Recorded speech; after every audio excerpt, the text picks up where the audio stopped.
যেই মেয়ে যেই নারী বিয়ের আগে তার সতীত্ব বিলিয়ে দেয়, নিজের ইজ্জত বিলিয়ে দেয়, এই মেয়ে কখনো তার স্বামীর মনের প্রশান্তির কারণ হতে পারে না। সেই মেয়ে কখনো তার স্বামীকে পবিত্রতার ছোঁয়া দিতে পারে না। আর বিশ্বাস রাখেন, একজন পুরুষ যখন বিয়ের পরে জানতে পারে যে আমার স্ত্রী পর পুরুষের সঙ্গে নষ্টামি করে আসছে, শুয়ে আসছে, জেনা করে আসছে এবং ইজ্জত বিলিয়ে আসছে, একটা পুরুষ সব কষ্ট সহ্য করতে পারলেও এই কষ্ট সহ্য করতে পারে না। ঠিক কিনা বলেন?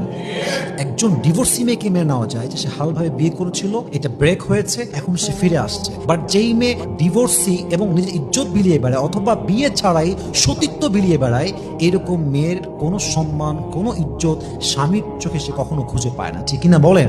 একজন প্রত্যেকটা মেয়েকে, প্রত্যেকটা বোনকে বিনয়ের সঙ্গে আবদার করবো, ইজ্জতটাকে ধরে রাখেন just only for your husband. আপনার ইজ্জত সতীত্ব আপনার বয়ফ্রেন্ডের জন্য নয়। এই সতীত্ব, এই ইজ্জত, এই সম্মান, এই কুমারিত্ব একমাত্র আপনার স্বামী ডিজার্ভ করে। ঠিক কিনা বলেন?